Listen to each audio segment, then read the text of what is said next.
Oye, esta mesa se va a caer. Si alguien sabe de mueblería o de no sé, algo, sería una bendición.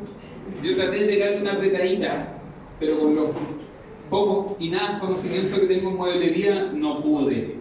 Tiene un perno raro abajo que no cacho. No sé si alguien ahí puede. Sería bueno para que no se caiga el mate. Solo por eso. Y hablando de mate, ahí lo veo.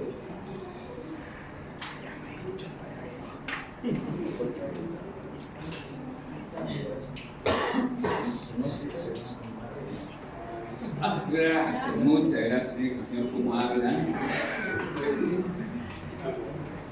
Muchas gracias por esa sensibilidad, ¿no es cierto? Estar ahí conectado. Gracias, ya parece comedor, está bien en el púlpito. ¿Nadie te el pan? No. Una tortilla. Nadie me preguntaba por mi hijo, pero bueno, estando de mi suegra. Y me acuerdo de ello porque quisiera partir compartiendo esta palabra con algo que es muy propio. Yo creo que todos los que somos padres o tenemos alguna relación, ya sea con sobrinos o con niños, quienes trabajan con niños, han podido quizás observar esto que voy a compartir. Y es de que muchas veces surgen peleas, discusiones, pleitos entre ambos. En este caso estoy velando literalmente a nuestros hijos, al Santi con la Leo, que no están y no van a escuchar y no se saben meter a YouTube para ver la predicación. Y es de que discuten por algo, ya sea un juguete, ya sea algún postre, algún dulce, algo que quieren. Y aquí es donde lo que me llama la atención y me tomo de esto para compartir esta palabra es que muchas veces quien está discutiendo, quien está peleando porque quiere lo del otro, lo que el otro tiene no es mejor que lo que él tiene. Es más, a veces le quiere quitar al otro algo, ya sea un dulce, un juguete, cualquier cosa, que es más malo o más penco, más fome que lo que él tiene, pero con esta intención, con este deseo de querer tener lo que el otro tiene, está dispuesto a perder lo que él pueda tener. No sé si me explico bien en este juego de palabras. Se dice por ahí, muchas veces lo he dicho, que la ambición no es querer tener más cosas, sino que la ambición es querer tener lo que el otro tiene. Y muchas veces pasa eso. Yo observo a mi hijo y no sé, el Santi puede tener un postre de helado así muy grande con 3 copones de sabores, con chocolate, y llega la Leo con un palito, con una pizca de helado de agua y se le está cayendo, pero por quitárselo quiere tener ese, dispuesto incluso a cambiar el copón de helado que él pueda tener. Qué iluso que son los niños, ¿no? ¿Sí? Porque esas cosas cuando uno es grande no pasan, ¿no es cierto? Amén, dice aquí Anita. Les quiero invitar a que abran su Biblia y la abran en el Evangelio de Lucas, capítulo 10.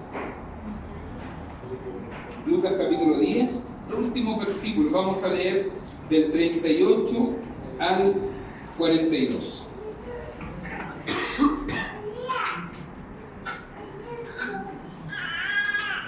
Este sermón lleva por título La mejor parte.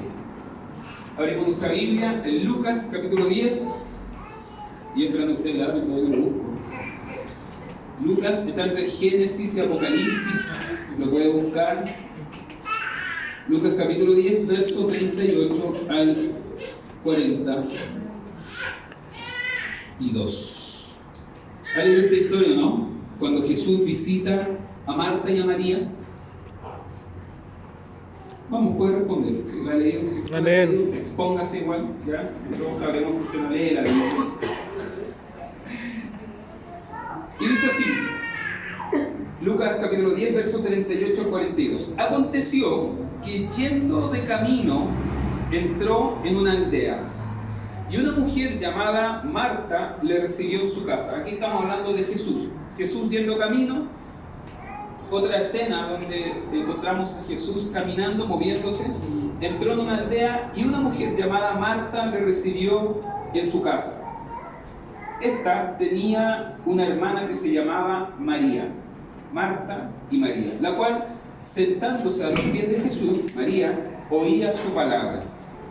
Pero Marta se preocupaba con muchos quehaceres y acercándose dijo: Señor, ¿no te da cuidado que mi hermana me deje servir sola? Dile pues que me ayude. Respondiendo Jesús le dijo: Marta, Marta, afanada y turbada estás con muchas cosas, pero solo una cosa es necesaria, y María ha escogido la buena parte, la cual no le será quitada.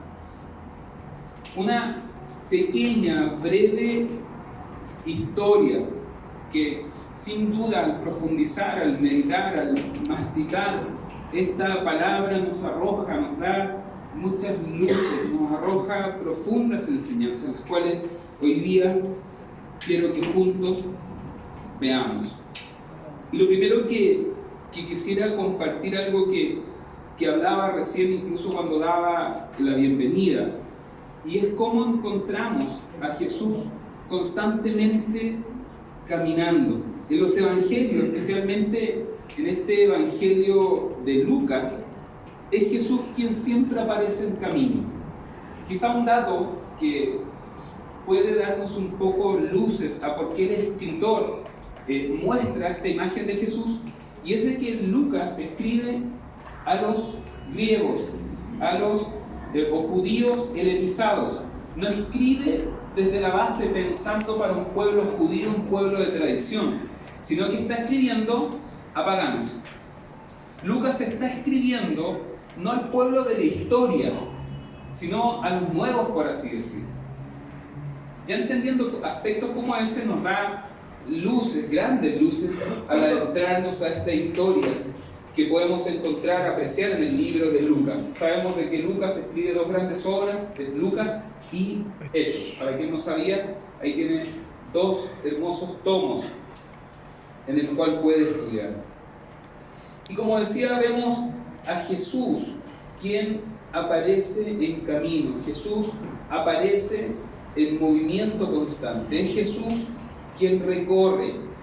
Es Jesús quien hace camino entre nosotros. Se dice que la iglesia no es una institución. Se dice que la iglesia es el cuerpo de Cristo y la iglesia es un movimiento.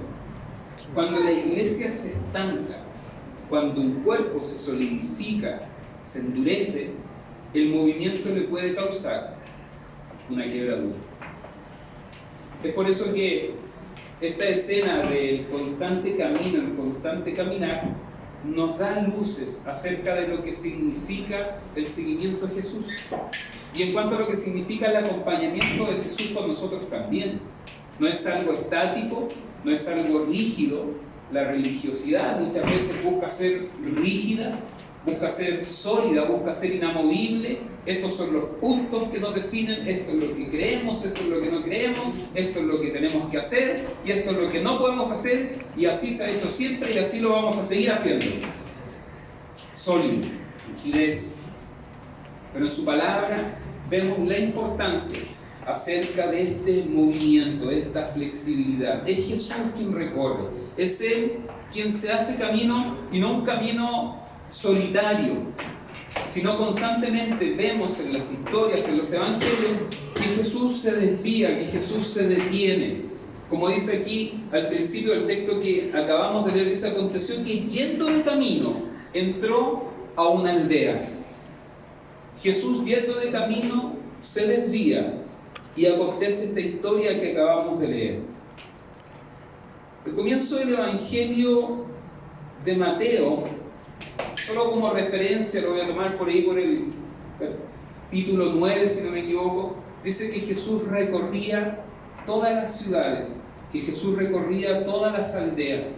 Jesús, al iniciar su ministerio, lo primero que hizo antes de posicionarse, de hecho nunca lo hizo, quizás nosotros lo hubiésemos hecho así, de posicionarse en un lugar, de establecerse en un liderazgo, en un estatus quizás religioso, social. ¿Jesús qué hizo? Caminó. ¿Jesús qué hizo? recorrió.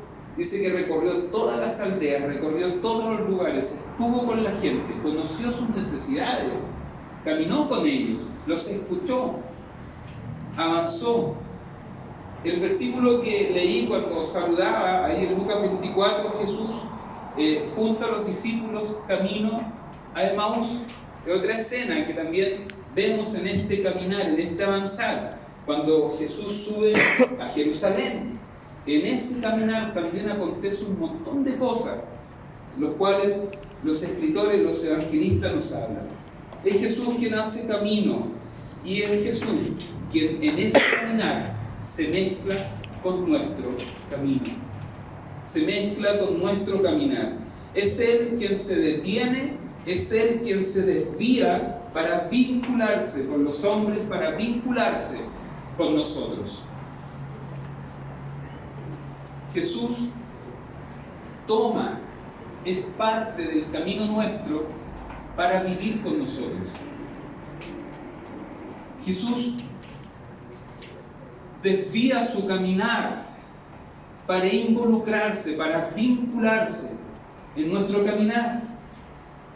Y fíjense que esta escena es poderosa, sobre todo en la tradición judía de la época, en la cual se contrapone de manera magistral a la cultura judía rabínica, en el cual no era el maestro quien escogía a sus discípulos, sino que eran los discípulos que escogían al maestro, y eran los discípulos quienes tenían que seguir al maestro donde él vaya. Pero ya en este sentir de parte de Cristo de vincularse con nosotros, ya rompe incluso con una tradición religiosa, que es serio. Hay una escena en la Biblia donde dice: recuerden que no fueron ustedes los que me escogieron a mí, sino que fui yo quien los escogió a ustedes. Amigos, amigas, iglesia, es Jesús quien desvía, es Jesús quien se detiene, es Jesús quien sale de su camino para vincularse con el nuestro, para vincularse con tu caminar, para vincularse con nuestro caminar.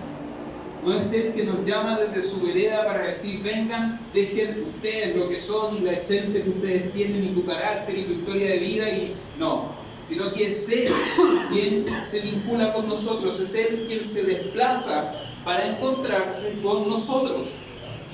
Quizás puedes pensar y puedes decir: pero soy yo quien me he desplazado, soy yo quien me he movido para encontrar a Jesús. Pero no es así. Es Jesús quien cada día camina a nuestro lado. Es Jesús quien cada día está al lado nuestro, estemos donde estemos, vayamos donde vayamos. Es Jesús quien nunca se apartará de nuestro caminar. Es Jesús quien nunca dejará que le tomemos la suficiente distancia para estar lo suficientemente lejos de Él. El tema es que para estar con Él, para poder sentir y ver a Jesús caminar a nuestro lado, es necesario que le aceptemos y lo dejemos caminar junto a nosotros. Entró en una aldea y una mujer llamada Marta le recibió en su casa.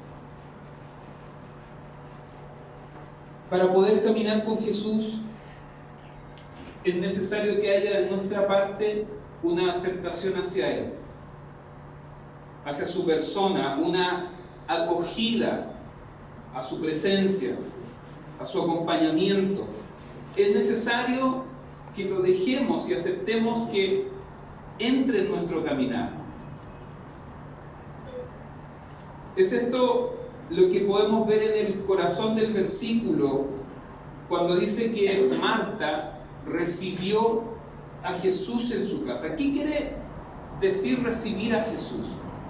¿Qué nos quiere hablar el escritor cuando dice Marta recibió a Jesús? ¿Qué quiere decir tener un corazón en el cual Jesús pueda venir, Jesús pueda entrar, Jesús pueda habitar en una morada, como en un lugar en donde sea bien recibido? En esta breve historia que leímos al principio, encontramos dos actitudes que suceden frente a la persona de Jesús. Encontramos dos actitudes que quizás describen perfectamente la actitud que tú y yo podemos estar hoy frente a la persona de Jesús.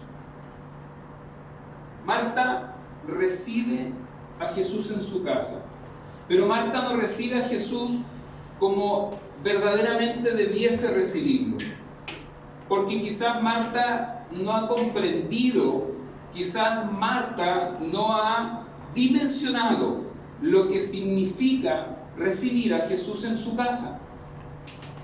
Fíjense que la intención de Marta, el acto, fue loable de recibirlo, pero algo pasa teniendo a Jesús dentro de su casa, en el cual ella ve una escena que le parece injusta y le habla a Jesús. Y le dice: ¿no tienes cuidado que mi hermana está a tus pies y dejó de servir conmigo? Algo pasa que, si bien tiene a Jesús dentro de su casa, pero no lo recibe en la manera como Jesús debe ser recibido. Al comienzo del capítulo 10, leímos del 38 en adelante, si ustedes leen los primeros versículos del capítulo 10 de Lucas, hay una escena, de hecho lleva por título, en el cual Jesús encomienda a sus discípulos.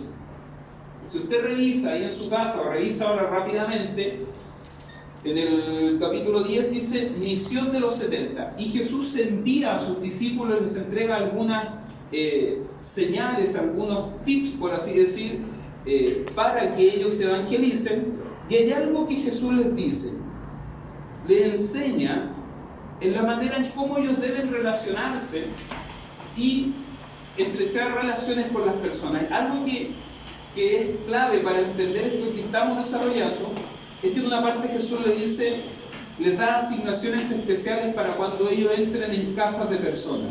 Y les dice: cuando entren a una casa, digan primero paz a esta casa.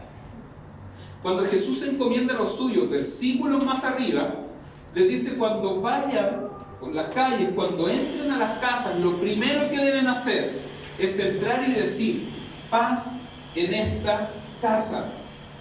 Quédense en la casa, coman y beban lo que tengan. Jesús cumple en casa de Marta, Jesús cumple en casa de María lo que él mismo, versículos atrás, había enseñado a sus discípulos. Pero resulta que al leer esta historia nos damos cuenta de que algo sucede. Nos damos cuenta de que algo pasa, de que la paz que Jesús quiere entregar en todas las casas no es lo que en esta historia Marta experimenta. Quizás cuando las cosas no suceden conforme a lo que ellos esperaban, quizás lo que Marta tenía en mente a la hora de tener a Jesús no coincide con lo que aconteció cuando estaba Jesús ahí. Quizás las expectativas de Marta eran distintas o superiores a lo que acontece cuando Jesús entra a su casa. Algo pasa en el corazón de Marta, que vemos de que esta paz que Jesús quiere entregar, Marta no la experimenta.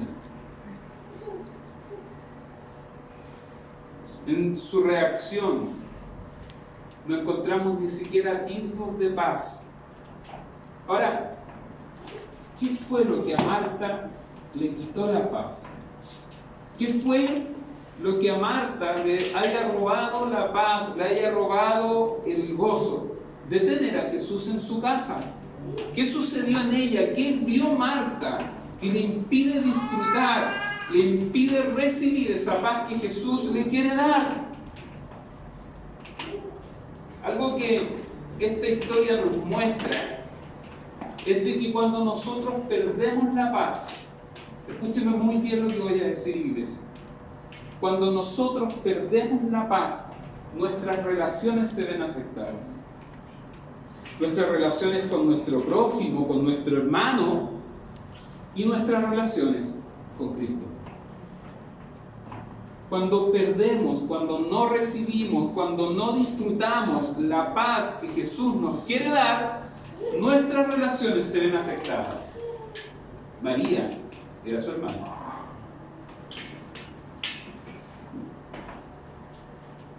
Jesús, le dice Marta, ¿no te importa que mi hermana me haya dejado sola en el servicio? Dile que me ayude.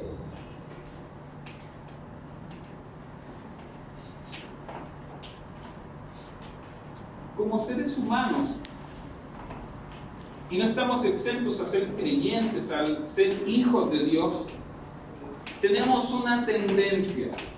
Nuestro corazón, dice su palabra, que es engañosa, y tenemos una inclinación. Y esa inclinación que tenemos como seres humanos, incluso como creyentes, es de nosotros pretender ocupar un lugar el cual no nos corresponde. El pretender ser nosotros el centro. Y estar nosotros en un lugar que no nos corresponde a nosotros. Ahora, en cuanto eso ocurre en nuestras vidas, en cuanto comienza a pasar eso en nosotros, que ocupamos un lugar que no nos corresponde, es cuando lo que hacemos se vuelve más importante que el por qué lo hacemos. Para Marta, en esta historia, el éxito de la comida que estaba preparando, que ella estaba haciendo, se volvió más importante que la presencia de Jesús en su hogar. ¿Se da cuenta cómo todo se distorsiona? Cuando se nos es robada la paz, cuando no disfrutamos, no gozamos, no recibimos la paz que Jesús nos quiere dar, no solo se ven afectadas nuestras relaciones, sino que también se ve afectado nuestro servicio, lo que podamos hacer. Para Marta, ya Jesús, la presencia de Jesús en su hogar, pasó a segundo plano, porque lo más importante era lo que ella estaba haciendo. Fue eso la que la llevó a ver cosas que le impidieron recibir y gozar esta paz. Es esto lo que distorsiona, es esto lo que afecta nuestras relaciones. En el fondo, nuestras relaciones se comienzan a convertir egocéntricas.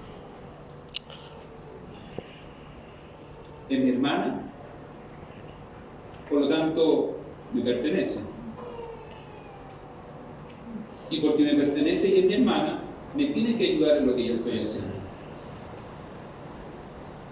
Yo no pienso en ella, sino que pienso en mí. Nos ponemos en el centro del servicio. Queremos que los demás giren a nuestro alrededor. Y cuando vemos que eso no sucede, nos comenzamos a contaminar con el fruto y la esencia de lo que la falta de paz en nuestros corazones puede provocar. Es esto lo que a Marta le quita la paz. Es esto lo que a Marta le quita el gozo de estar con Cristo. Es esto lo que le impide el poder disfrutar de la presencia de Jesús mismo en su hogar. Jesús estaba ahí. Jesús desvió su caminar. Jesús entró a su pueblo. Jesús respondió a la invitación de su casa. Jesús estaba en su casa. Pero lo que ella estaba viendo le impedía disfrutar y ver la presencia de Jesús ahí. Ser nosotros el centro no es tener una relación verdadera con nuestro hermano.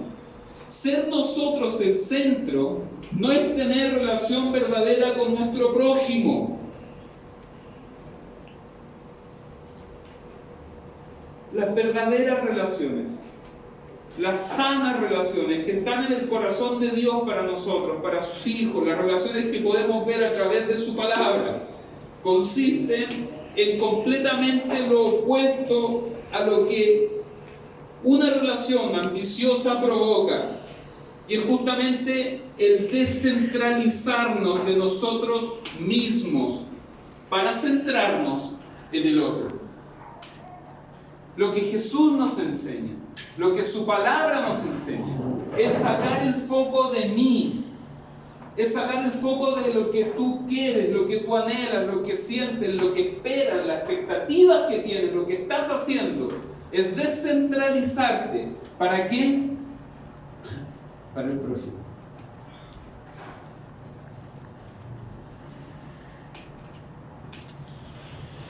Es no ver a mi hermano, es no ver a mi prójimo como quien debe servirme, sino es mirar a mi prójimo como a quien debo servir. Es no ver a mi hermano como una utilidad para el servicio que estoy desarrollando, sino que es ver a mi hermano como el objeto, el foco de mi servicio.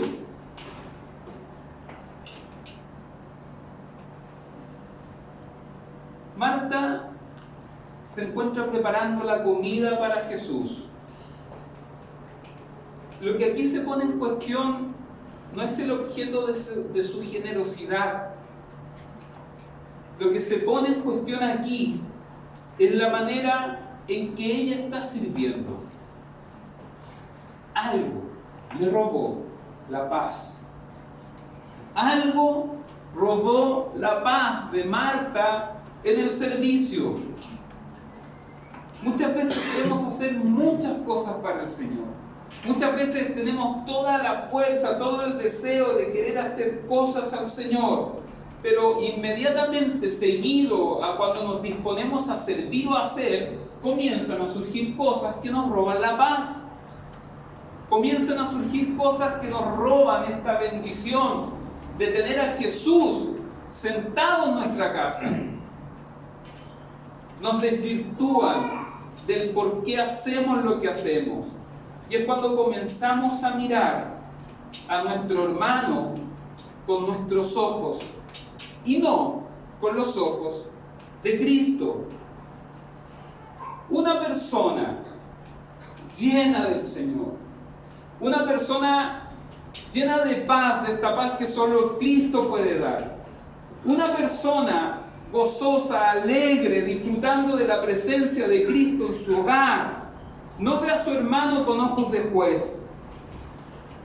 Una persona llena del Señor, una persona agradecida por la presencia de Cristo, por tener la bendición de caminar junto a Él, no ve a su hermano, no ve a su prójimo con ojos de juez, sino que ve a su prójimo con ojos de misericordia. Amén.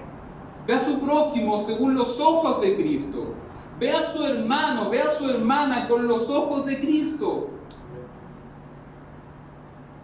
Marta, afanada en lo que estaba haciendo, sin paz, inquieta, cegada por lo que sus ojos ven, llega incluso a interpelar a Jesús. En su ceguera, en su falta de paz, llega incluso a confrontar a Jesús. Jesús, es que no te importa, no ves que mi hermana me haya dejado servir sola y está ahí contigo, dile que me ayude. Señor, es que no te importa, es que eres indiferente a lo que estás viendo que está sucediendo en mi casa. ¿Recuerda la escena de la barca? Cuando estaba Jesús en la barca con los discípulos. ¿Vieron la escena? ¿Sí? ¿Se recuerda esa escena o no? Jesús en una barca. ¿Con quién? Con sus discípulos. De repente Jesús dice: cabros, voy a ir a dormir. Yo estoy aquí, no me voy a ir, no tengo a dónde ir. Están en una barca en medio del mar. Y cuando Jesús estaba descansando en la barca con ellos, comienza una tormenta. Comienza esa tormenta. Los discípulos sintieron miedo.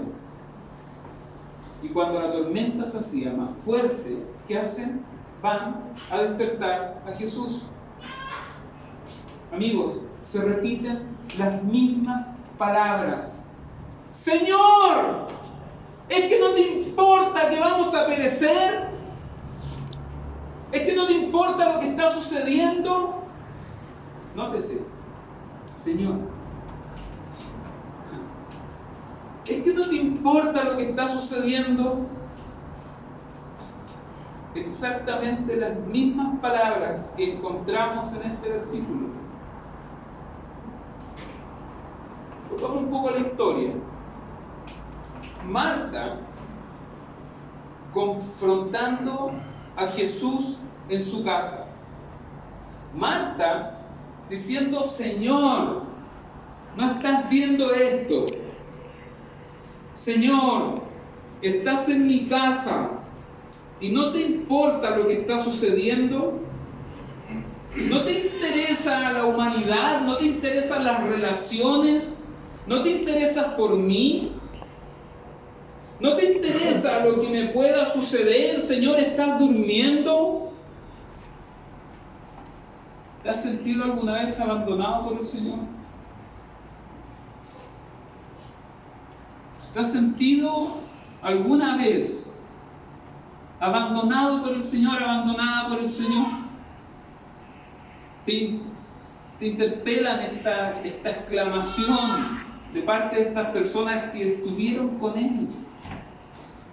Y ganas de mirar hacia el cielo y decirle: Señor, ¿dónde estás? ¿Estás durmiendo?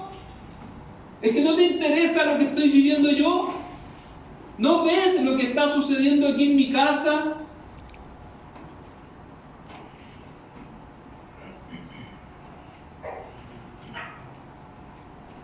No olvidemos toda la secuencia que vimos al principio. Es Jesús quien está en constante movimiento. Jesús no es estático. Jesús no es estático. Jesús no es un gobernador sentado ahí en su trono, quien desde lejos dirige.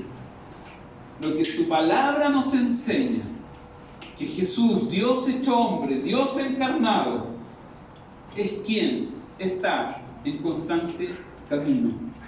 Es quien camina y en su caminar desvía. En su caminar se detiene. En su caminar responde a una invitación. En su caminar se sienta en tu casa a cenar y está contigo. Es Jesús quien desvía su camino y se suma al nuestro. Es Jesús quien entra a nuestro hogar, quien quiere estar contigo. Es Jesús quien se detiene en su caminar por nosotros. Ahora la pregunta es cómo nosotros respondemos a estos actos y hechos de amor y misericordia de parte de Jesús. Quizás muchas veces actuamos como Marta,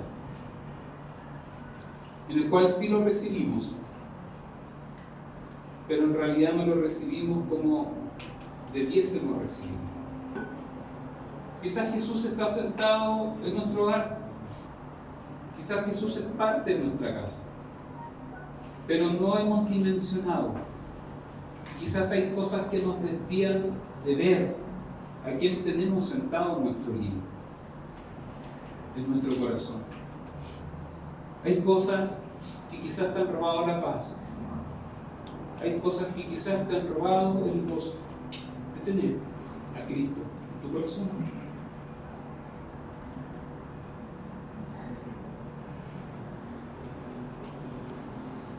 ¿Es que no te importo? Qué dura pregunta. ¿Es que no te importo? Jesús, ¿es que no te importo? ¿Te has sentido así alguna vez? ¿Te ha pasado por la cabeza de repente que Jesús tiene cosas más importantes que hacer? Es una tan dura pregunta porque echa por la borda, borra todo el porqué de Jesús. Todo fue creado por Él. Todo fue creado para Él. Todo lo visible, todo lo invisible fue creado por Él y para Él. Para que Jesús tenga ese momento en la historia que marcó y dividió la historia de la humanidad. Para que a través de Él nosotros podamos ser salvos. ¿Es que no te importo? Muchas veces en nuestra vida llegamos a este punto en el cual creemos que Jesús no es el pastor, que Jesús no alcanza a ser el padre que necesitamos. Marta, habiendo perdido la paz, comete este gran error, el cual confronta a Jesús, la lleva a confrontarlo, la lleva a interpelarlo, y no solo eso, sino que también le da una orden. Marta, dándole una orden a Jesús, dile que me venga a ayudar.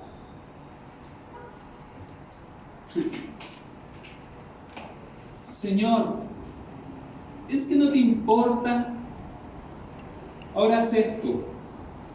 Siendo ella quien lo llama su Señor, pretende ella ser el Señor de su Señor.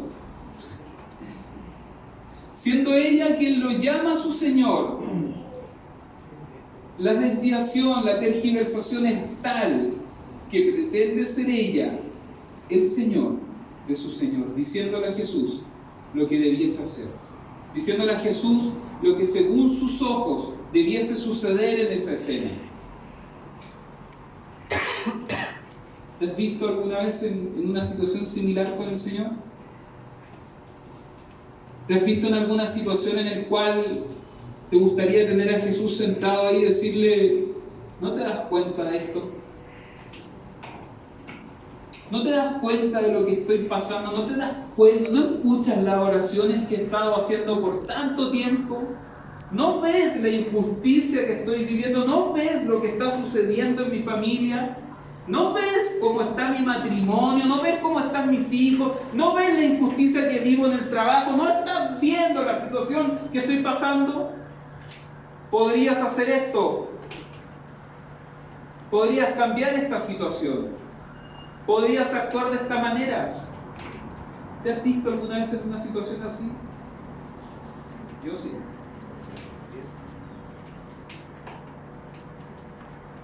Elevando la mirada al cielo y preguntándonos dónde está Jesús, dónde está Dios. En realidad, si hay alguien ahí que se interese por mí, que por favor haga algo. ¿Te has sentido así alguna vez?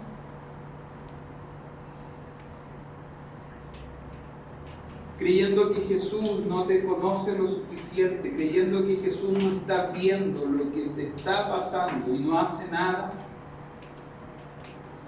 Déjame decirte que si te has visto así, y si es que te ves así quizás hoy, o si es que en muchas ocasiones te ves así, hay algo que está robando la paz que Cristo quiere para tu vida y para tu casa.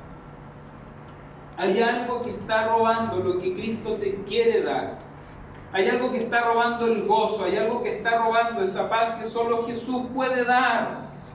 Hay algo que está desviando tu mirada de donde debiese estar. Algo te lleva a sentirte solo, algo te lleva a sentirte lejos de Dios. Hay algo que está robando la paz que necesita que solo Él puede dar. La invitación es clara, iglesia. La invitación es clara, hermano, hermana. La invitación es a volver nuestra mirada a Cristo. La invitación es irnos a lo que María está haciendo, la hermana de Marta, que está en el mejor lugar que tú y yo podemos estar. María está en la mejor parte que nos corresponde estar, y es a los pies de Cristo. Amén. Es a los pies de Jesús, mirando su rostro, contemplándole, escuchando su palabra, aprendiendo de Él, a los pies de Jesús. Jesús la mira y dice el texto que llama a Marta por su nombre cuando le responde. Te invito aquí que hagamos un ejercicio, y es de que en esta respuesta pongas tu nombre. Cuando Jesús le dice, Marta, Marta, pon tu nombre. Felipe, Felipe, afanado y turbado estás con muchas cosas, pero solo una cosa es necesaria. Y María ha escogido la buena parte, la cual no le será quitada. Iglesia, no seamos parte de esta ilusa disputa de niños en el cual estamos dispuestos a perder algo tan grande por querer tener aquello que el otro tiene. Con el solo deseo de querer tenerlo y ver a mi prójimo, ver a mi hermano como yo creo que debiese estar en la situación que debiese estar.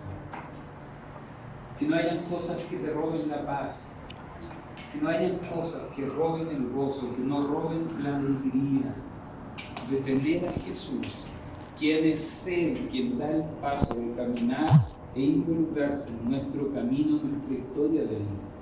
Es Jesús quien quiere estar en tu casa hoy. Y si lo invitaste a entrar a tu hogar, Jesús entró a ese hogar. Que sea Jesús quien encuentre en nuestros corazones un lugar en el cual no solamente sea recibido, sino que sepa ser tratado. Que nuestro servicio no sea más importante que el tener a Jesús en nuestro hogar. ¿Cuál es la mejor parte? ¿Cuál es la mejor parte? La mejor parte no es nada más ni nada menos que es dejarte ser amado por Dios. La mejor parte que tú y yo podemos estar es recibir el fruto de las bendiciones de estar a los pies de Cristo. Amén. Que ese sea el lugar en el cual vivamos nuestra vida. Que ese sea el lugar en el cual cada día deseemos estar. Que ese sea el lugar en el cual ejerzamos nuestros ministerios. Que ese sea el lugar en el cual sirvamos a los pies de Cristo. Que no hayan cosas dentro de nuestra casa que nos desvíen la mirada de solo mirarlo a Él. Amén. Amén. Invito a que te pongas de pie y tengamos un momento de oración.